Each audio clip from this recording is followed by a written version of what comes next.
Sean bienvenidos. Hago una pequeña presentación de quienes van a estar hoy conversando con nosotros. Está Paola Macheo, ¿sí? Paola es ingeniera industrial, es máster en Business Intelligence and Data Management de la Escuela de Negocios INESDI de España, ¿sí? Hoy también nos acompaña de España y trabaja como Client Solution Team Lead en Flux. Y está Esteban Pereira, quien es analista en sistemas, también es analista en marketing y trabaja como Business Development Specialist en Fluxo, y quien les habla, Ronnie Saxon, Head of Sales, licenciado en Relaciones Internacionales y MBA por la Universidad del SEMA de Buenos Aires, Argentina. ¿Sí? Hay algunas conversaciones que tuvimos previas y que esas conversaciones fueron derivando en algunas preguntas disparadoras. Perdón. Vamos primero por el temario, ¿sí? Que vamos a ver hoy, el verdadero costo de no explotar los datos, los KPIs claves en los procesos, ¿sí? Una demo de solicitud de crédito, de BPM con agentes de IA, y también luego vamos a ver cómo se reflejan esos datos en un BI, ¿sí? Luego vamos a pasar a ver el análisis de los datos obtenidos y un espacio de Q&A.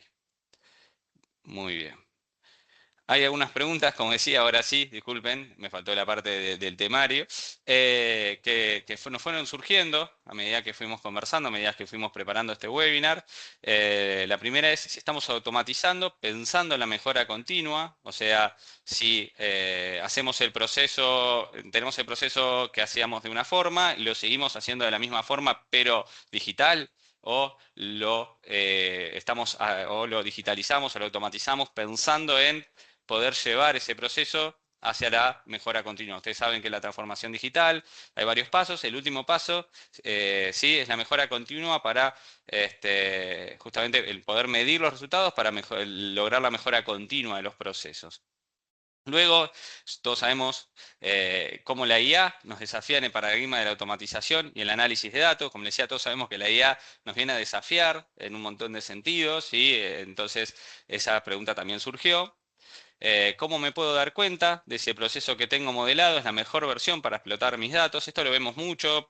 Paola lidera el equipo de analistas, ellas lo ven a diario, ¿sí? El equipo de analistas ven a diario que muchas veces los procesos funcionan, pero por ahí no son la mejor versión, digamos, del proceso hecha, como para explotar esos datos, ¿sí? Del día a día. Y por último, ¿cuál es el verdadero costo de no explotar los datos? ¿Sí? En sintonía con el tema central del webinar, ¿sí? Con el título del webinar.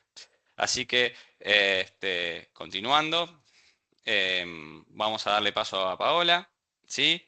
Este, Poli, si querés, perdón, a Paola nosotros a nivel interno le decimos Poli, así que van a ver que la podemos llamar de Poli también. Así que bueno, Poli, te dejo continuar. Perfecto, Ronnie. Muchas gracias por la introducción. Y sí, es tal cual lo que mencionábamos. Una de las cosas que estamos viendo últimamente mucho es que en realidad las organizaciones ya están midiendo datos, tienen KPIs, ya tienen tableros, tienen métricas, pero el problema no está en que falta información, sino el problema está en que muchas veces esa información aparece sin contexto. Y bueno, cuando eso pasa, los dashboards que ya estamos construyendo nos informan, nos dan mucha información, pero no nos están explicando esa información. Es como que sentimos una falsa sensación de que tenemos todo bajo control, pero en realidad estamos viendo únicamente un resultado a través de un número, pero ese número sin el contexto no es más que un número. Por ejemplo, sabemos cuánto puede tardar un proceso, sabemos cuántos casos entraron, cuántos salieron, cuántos llegaron a determinada tarea, sabemos cuántos quedaron pendientes, pero no necesariamente sabemos por qué es que se están demorando, dónde está el cuello de botella y bueno, por qué se genera, qué tipo de errores se repiten, qué tareas generan reprocesos y qué decisiones están impactando negativamente en el resultado.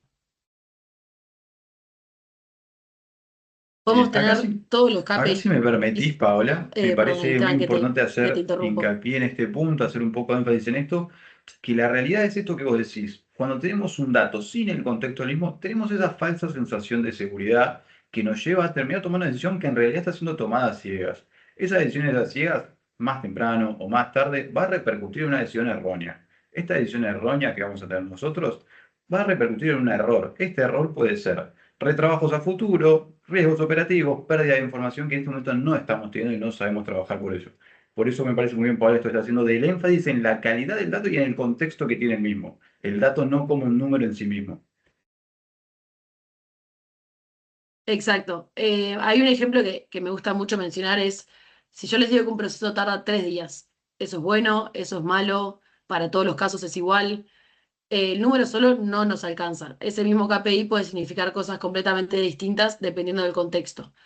Un proceso puede ir más lento por diferentes razones. Puede ser porque haya más volumen y eso lo podemos identificar como algo bueno, o puede ser que haya errores de datos y por eso se está demorando más y eso obviamente le ponemos una connotación negativa, o puede ser que está habiendo mucha ineficiencia por ejemplo, casos en donde existan revisiones manuales. Sin el contexto es muy difícil saber dónde corregir. Cuando hablamos de explotar datos y no solamente de mirar números, hablamos de convertir esos datos en información accionable. Y ahí hay dos problemas muy frecuentes. Lo primero es, bueno, tener métricas sin contexto, que era un poco lo que veníamos hablando, y en relación a lo que tú decías, y muy importante, es el problema de tomar decisiones tardías. Y esto obviamente tiene un costo real, no solo un costo operativo, sino también un costo de retrabajo, un costo de errores, de mala experiencia del cliente y costo de tomar decisiones sin evidencia suficiente. Para bajar esto a algo más concreto, lo que sí es ver qué KPIs realmente importan dentro de un proceso y no solo cuáles son los más comunes.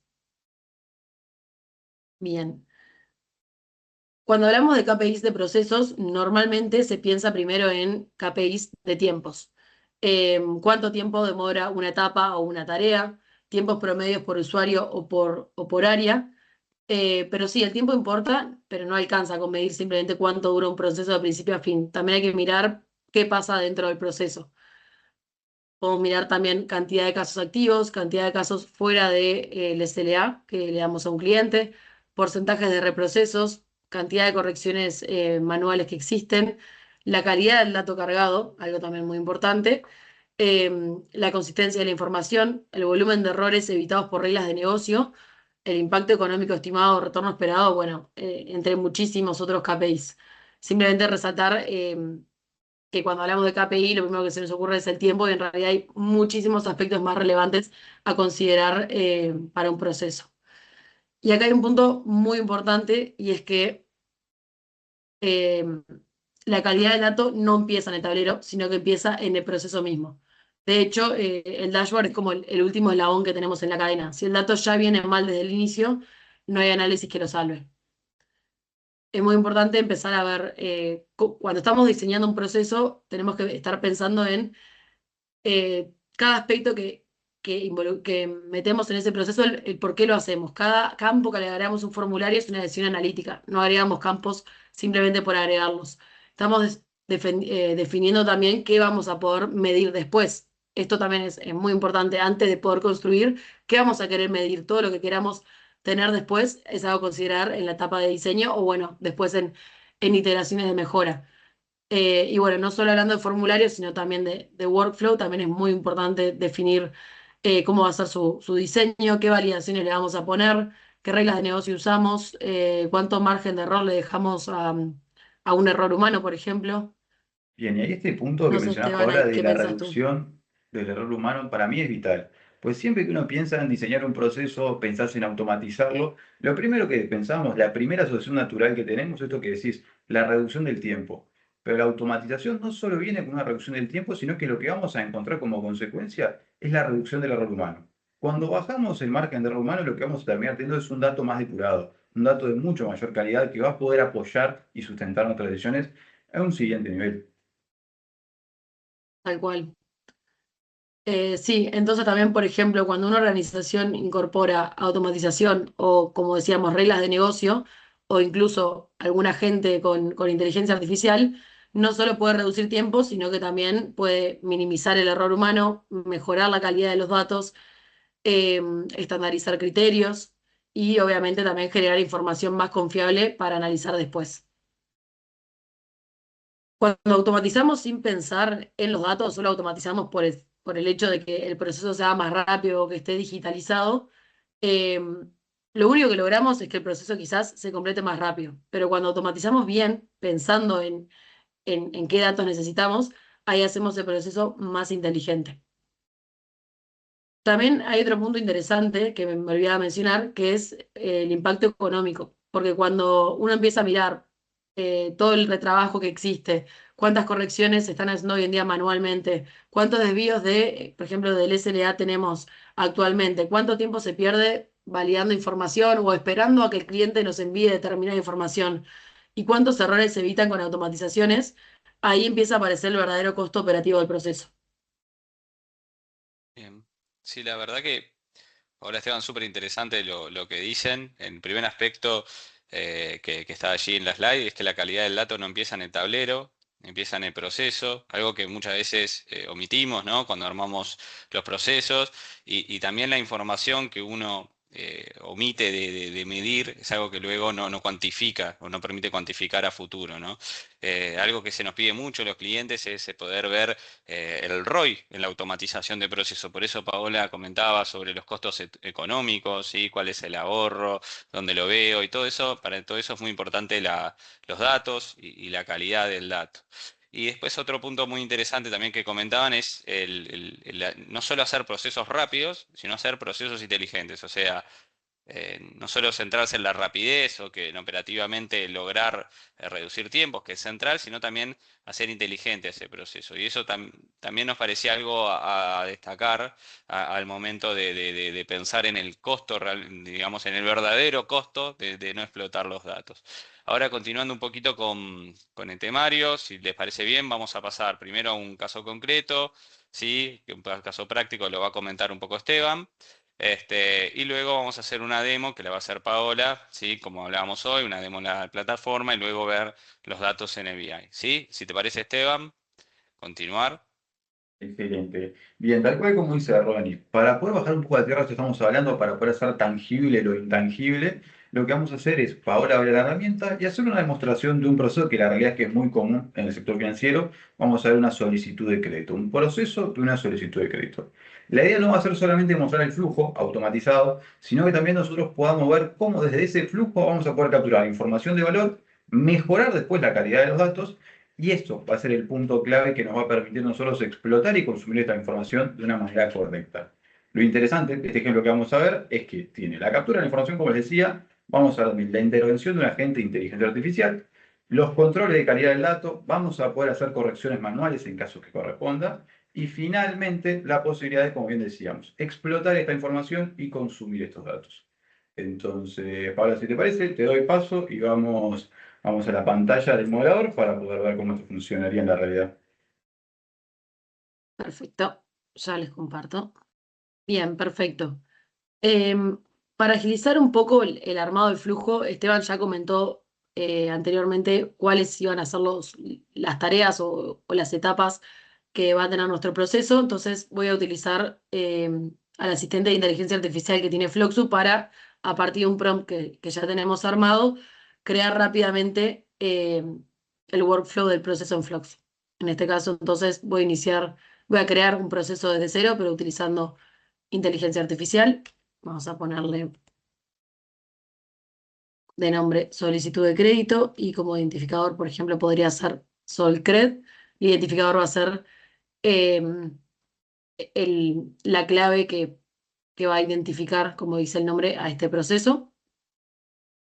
Y cuando vamos a armar, vemos que se nos despliega el asistente de IA y en este caso le vamos a pedir que nos ayude. Como les decía, ya teníamos armado un prompt siguiendo un poco con lo que Esteban mencionaba de cómo iba a ser nuestro proceso. Entonces, básicamente, la idea sería crear un proceso de solicitud de crédito personal para una institución financiera que tenga como objetivo evaluar una solicitud de crédito de una persona, validar su identidad mediante una lectura de documento de identidad, evaluar el riesgo crediticio y tomar una decisión de aprobación, rechazo o solicitud de información adicional.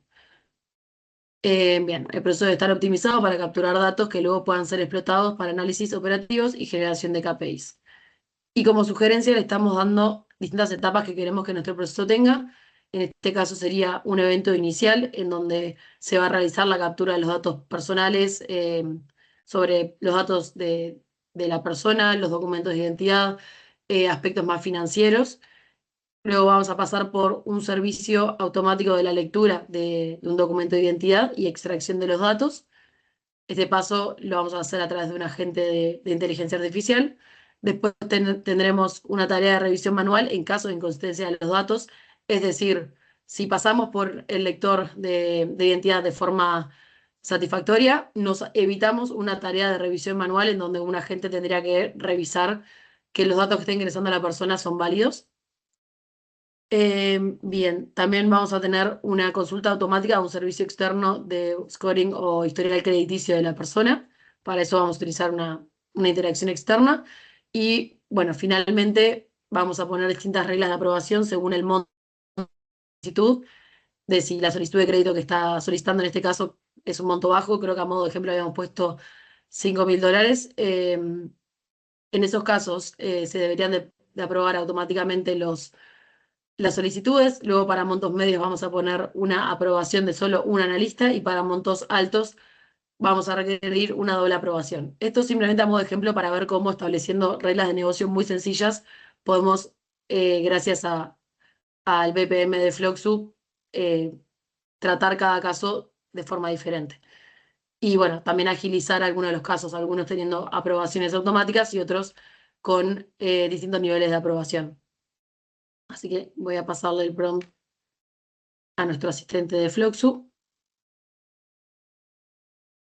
para que nos pueda ir construyendo este workflow.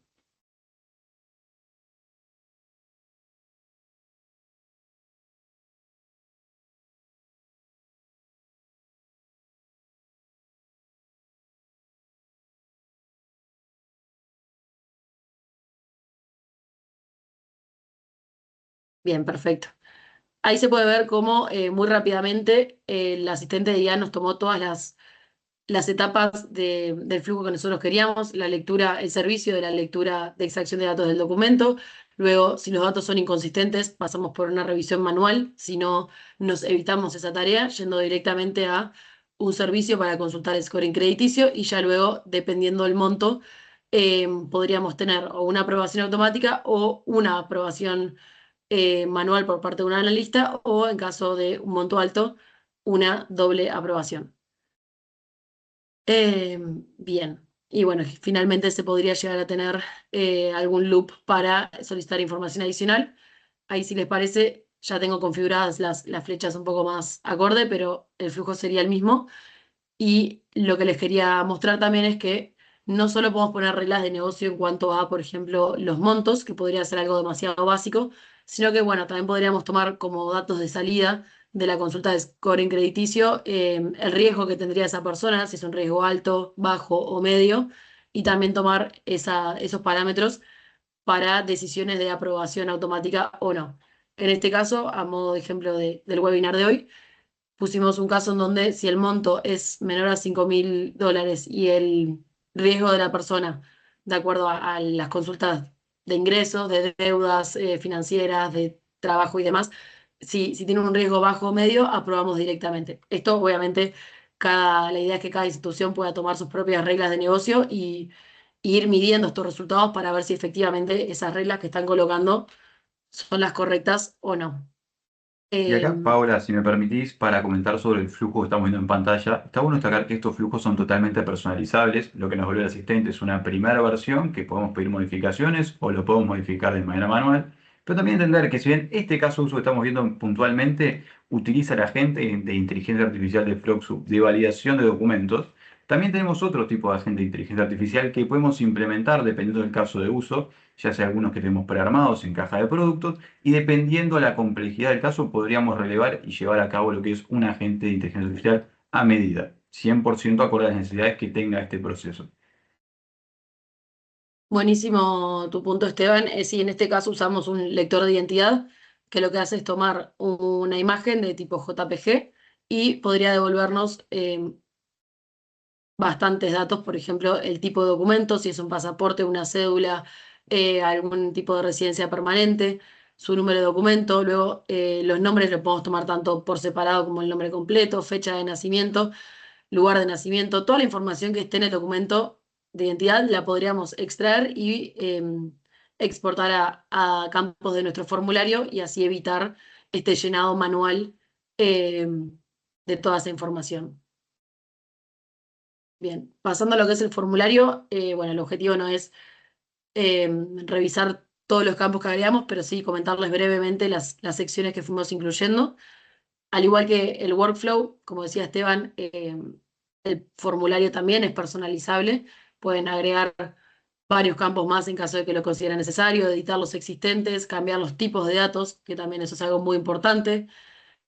También remarcar la importancia de la configuración de la visibilidad de los campos y de esta forma evitar que falte información al requerir campos que consideramos obligatorios. Y bueno, también se podrían llegar a agregar algún tipo de validación, por ejemplo, que la edad no sea menor a 18, que el teléfono sea de tal formato, así luego lo podemos contactar y demás. Por lo que el formulario nos va a permitir juntar datos de calidad. Brevemente, yendo a cómo se configuró el formulario, agregamos algunos campos de el tipo de crédito, si va a ser un crédito de tipo personal, para el hogar, para un auto, otro tipo de crédito, un campo de tipo número decimal para los montos, también un drop-down para los plazos.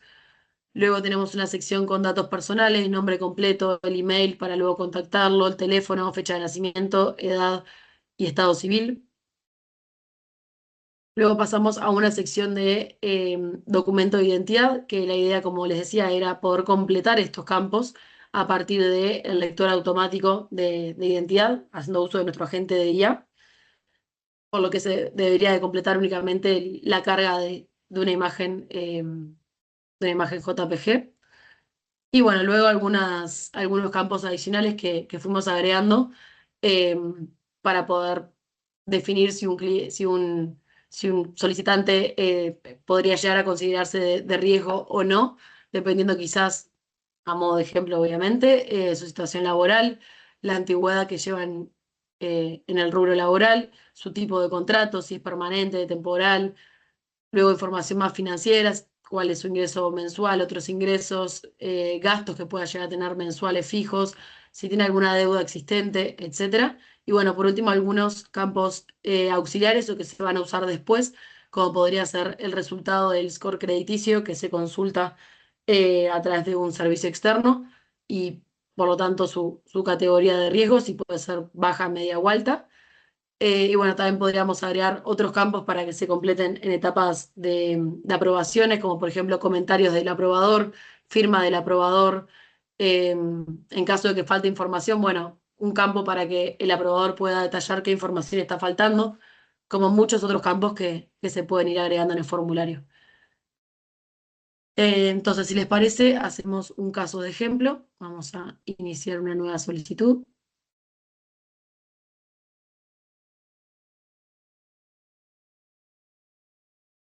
Los vamos a publicar el proceso. Bien.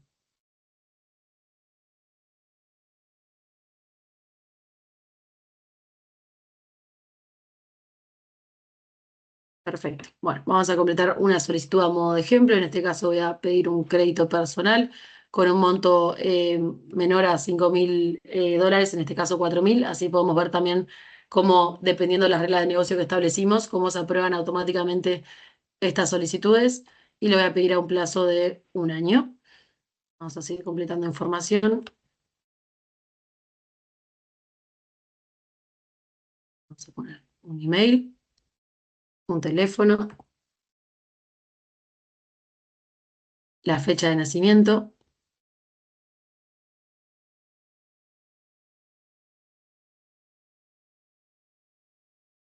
Perfecto. Bueno, la edad, que esto también podríamos, como les decía, poner validaciones podría ser un ejemplo, pero autocalcular a partir de la fecha de vencimiento de la edad y ahí poner algún control de si tiene que ser mayor de edad o no, o las distintas reglas de negocio que puedan considerar. Y vamos a cargar una imagen de un documento de identidad que tenga.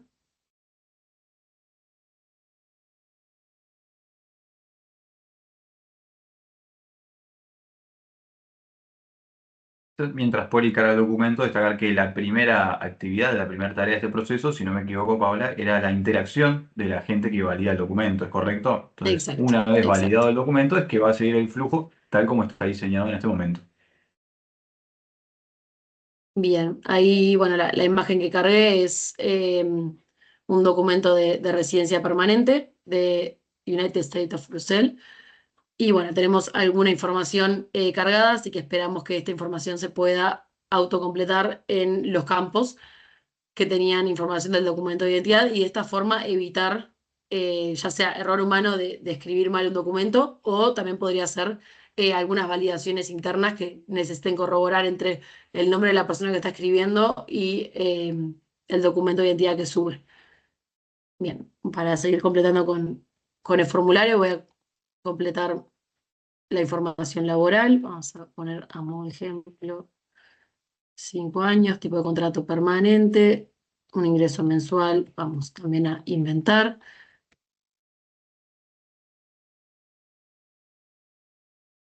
Bien, ahí vemos cómo se nos va autocalculando los ingresos totales. Después podemos tener una tabla con gastos para poner, por ejemplo, gastos de alquiler. Tenemos 700 y quizás pongo otra categoría de otros en donde sea 300 y bueno, quizás si tuviésemos deudas actuales, también podríamos agregar lo mismo, una descripción y un monto.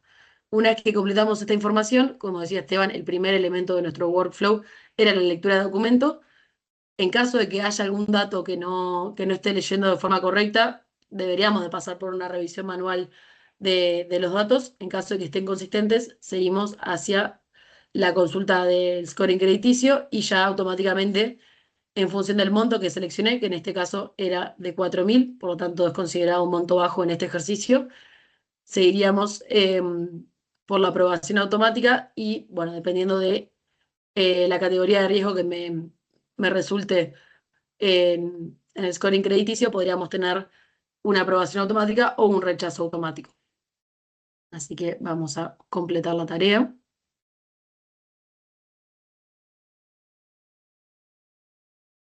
Ahí se están leyendo los datos de la imagen del documento. Bien. Y ahora, si me dirijo a mi bandeja de salida o de finalizados, vemos que la solicitud 4 me quedó en proceso finalizado y aprobado. Algo también muy interesante es que podemos ver no solo bueno, cuántas veces se corrigió, si hubo alguna intervención manual, qué pasó, dónde está. Siempre podemos ver la trazabilidad de la historia y ver qué usuario la inició, a qué hora. En este caso, todas las aprobaciones sucedieron en el mismo momento, pero si hubiésemos pasado por alguna revisión manual, también figuraría como parte de la historia de esta instancia.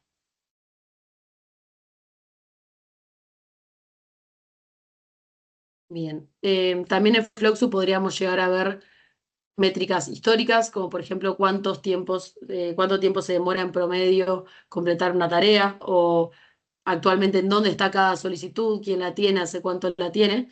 Pero ya después, si queremos llevar esto a una explotación más analítica, podríamos exportar toda esta información utilizando el Power Connector para disponibilizar la información y trabajarla en herramientas de BI, como en este caso sería en un Power BI. Bien, y ahí, Paola, en realidad es donde nosotros podríamos dar por cerrado el círculo. O sea, no solo diseñamos, no solo automatizamos, no solo tenemos la posibilidad de ejecutar un proceso, sino que también es donde lo vamos a medir y le vamos a sacar realmente el valor a estos datos, que en realidad es un poco la temática del webinar, el cómo hacerlo. Correcto, sí, porque si no, corremos el riesgo de tener procesos más rápidos, pero no necesariamente más confiables ni más inteligentes. Bueno, como les decía, en este caso tenemos un ejemplo realizado en Power BI. Exportamos la información de Fluxu a través de nuestro Power Connector en tiempo real y podemos visualizar lo que sería un ejemplo de la solicitud de crédito, en donde podemos ver en la parte de arriba, vemos los principales indicadores o KPIs. En este caso, primero vemos el total de solicitudes que hemos recibido, que en este caso, bueno, son 30, y a partir de ahí ya podemos medir la performance del proceso. Por ejemplo, vemos que la tasa de aprobación es del 69%, lo cual nos da una idea de cuántas solicitudes llegan a un buen término. Además de cuántas se aprobaron, tenemos el dato de cuántas se aprobaron de forma automática, utilizando las reglas de negocio que teníamos en el proceso, como fue el caso que vimos recién en pantalla. Bueno, en este caso el 33% de las solicitudes se aprueban de forma automática. Y este indicador es bastante clave porque nos muestra cuánto del proceso está hecho sin intervención humana. Cuántas solicitudes de las que llegan logramos que se finalicen, ya sea para aprobar en este caso, pero también podríamos obtener el valor de cuántas se rechazan también de forma automática.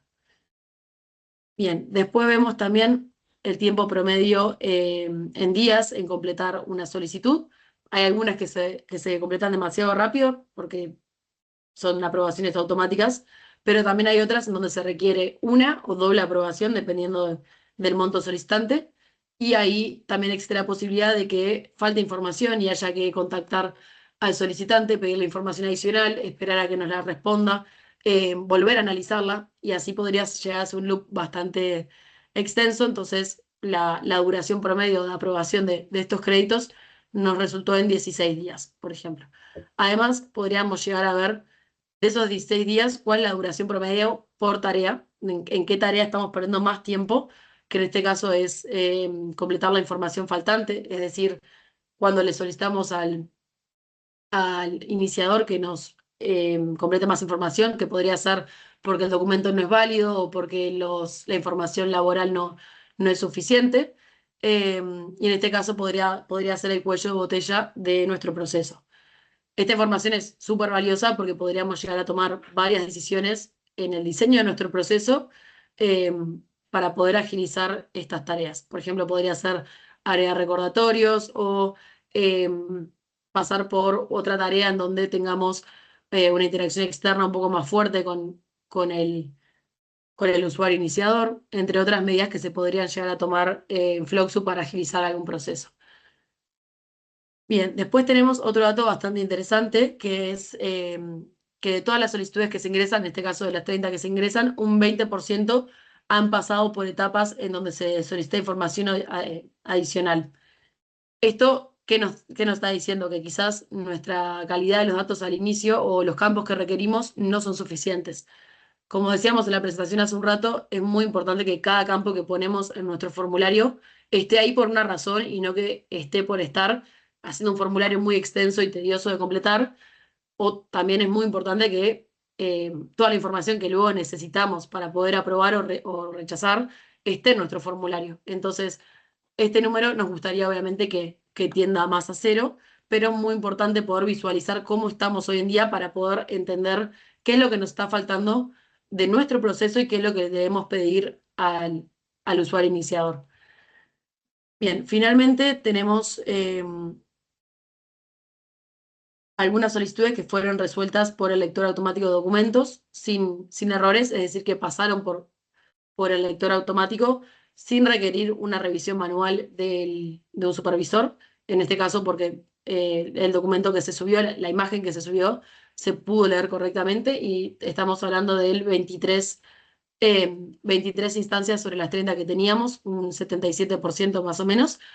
Y algo que nos interesa mucho hablar cuando agregamos un agente de inteligencia artificial es quizás, bueno, ¿qué retorno nos va a dar esto? Porque si bien el lector va a tener un costo asociado, ¿qué tantas horas nos estamos ahorrando por parte de los analistas en revisar solicitudes de forma manual, en hacer una tarea que quizás o no aporta valor o se vuelve muy manual? En este caso, bueno, a modo de ejemplo, el lector estaría ahorrando de estas 30 solicitudes algo así como casi 4 horas de trabajo de analistas y por lo tanto lo podríamos llegar a traducir en términos económicos, poniendo valores de ejemplo, pero en casi $200, lo que nos da un ROI de 103%, siendo esto muy positivo. Bien, ahora si bajamos un poco, empezamos a ver un poco más el comportamiento del proceso. A la izquierda tenemos la evolución de solicitudes por mes y esto nos permite ver, bueno, tendencias de demanda. En este caso el proceso es muy nuevo, pero podríamos llegar a ver o comparar distintas fechas de la solicitud, comparar distintos años, si siempre en febrero tenemos más solicitudes que en marzo, o fue simplemente una casualidad, o bueno, podríamos llegar a estudiar tendencias o pronosticar demandas. Después a la derecha tenemos el desglose por tipo de crédito, tanto en cantidades o porcentajes, como también en los montos, lo que nos ayuda a entender un poco más dónde está el volumen de nuestro negocio. Y ya yendo hacia la parte inferior, entramos en un análisis de un gráfico de dispersión, en donde vemos los tiempos de vida de cada solicitud en función de los montos. Como era de esperarse, solicitudes con montos bajos demoran menos tiempo en aprobarse que quizás una solicitud con un monto bastante superior, en donde ya requiera más aprobaciones o involucrar a más personas que estén analizando el caso, o bueno, tener un poco más de cuidado con la categoría de riesgo que tiene cada persona. Y bueno, finalmente tenemos también un gráfico de SLA, en donde estamos midiendo cada solicitud, si estuvimos por encima o por abajo del SLA. En este caso también a modo de ejemplo habíamos puesto un SLA de 40 días marcado con la barra, y podemos ver cada solicitud si estuvimos por arriba o por abajo, y esto podría ser muy interesante para quizás analizar en particular estas 5 instancias, por qué es que se han excedido del tiempo acordado. Bien. Bien, acá Paola, si me permitís, me gustaría juntar un concepto que acabas de mencionar con uno que nos nombró Ronnie al principio del webinar, en el cual hablamos que un punto clave de la digitalización de un proceso es tener la posibilidad de la mejora continua. Y esto que os mencionaba, bueno, si yo agrego un lector que valida automáticamente la información, puedo medir cuánto tiempo ahorré entre la primera versión del proceso y mi versión actual. No sé, Ronnie, ¿qué te parece este punto en realidad? Porque al poder medir y comparar la primera versión que tengo versus una versión actual, podemos entender qué tan cerca o qué tan lejos estamos dando de una situación deseada, pero también ver si los pasos que estamos dando realmente están siendo útiles. No automatizar por automatizar, sino también hablar de un proceso inteligente, como bien mencionabas al principio. Sí, Sí, sí, exacto. claramente. Sí, dale, Paola, si querés vos. No, no, no, lo único que iba a mencionar es, bueno, que también al poder filtrar por fechas, está muy bueno poder introducir, primero tener una visión general de cómo estamos trabajando a partir de un dashboard, y luego poder aplicar alguna medida muy pequeña en el proceso, y luego poder filtrar quizás por fecha y ver cómo eran nuestras medidas antes y después de la mejora, para ver si realmente estamos introduciendo optimizaciones. Sí, ahí siguiendo en esa línea, Paola, capaz que estaría bueno comentar que lo que permite, digamos, Floxu es hacer diferentes versionados. Mientras uno mantiene el versionado en producción, sí, activo, ir, digamos, desarrollando diferentes versionados en paralelo, sí, que no interfiera, obviamente, con nuestro proceso activo y en producción. Después testear ese mismo versionado, ¿sí? En un sandbox, es un área segura dentro de lo que es Floxu, y luego actualizar, digamos, tengo versión 1 a versión 2, actualizar de la versión 1 a la versión 2, y Floxu mismo va a verificar la lógica entre ambas versiones y si va a permitir, digamos, pasar de un versionado al otro en caso de que la lógica sea compatible, y mismo también con las tareas, en caso de que hayan tareas iniciadas en una versión anterior que sean incompatibles con la lógica de la versión nueva, va a dejar que finalicen en la versión donde fueron iniciadas para no tener problemas de lógica en los procesos. Así que, bueno, muchas gracias Paola, muchas gracias Esteban. Si les parece, vamos a modo de cierre, vamos a repasar 3 conceptos. Si querés ahí, Paola, creo que estaba en la siguiente slide. Perfecto. Conceptos o conclusiones. Tener datos no es lo mismo que explotar datos, es lo que venimos hablando a lo largo de estos 45 minutos. ¿Sí? Ya muchas organizaciones ya tienen la información, y lo importante es convertir esa información en datos que nos permitan tomar decisiones. Segundo punto, medir no alcanza si no entendemos el contexto. Esto es algo que mencionaba Paola. Bueno, un proceso me demora 3 días. Bueno, ¿es bueno, es malo? ¿En qué contexto está? Es algo, digamos, muy importante el entender que un proceso o un KPI solo por sí mismo no alcanza, sino hay que darle un contexto, y para eso es muy importante que justamente la calidad del dato y del diseño del proceso sean parte del análisis, ¿sí? Automatizar bien, ¿sí? No solo rápido, sino inteligente, como hablábamos, permite tener datos mejores gestionados, y datos mejores gestionados nos permite mejores conclusiones, y mejores conclusiones nos permite mejores tomas de decisiones, y justamente cerrar el círculo de lo que es la mejora continua. Esteban, Paola, agradecerles por la participación. Muchísimas gracias. Muchas gracias a todos por venir y quedamos en contacto.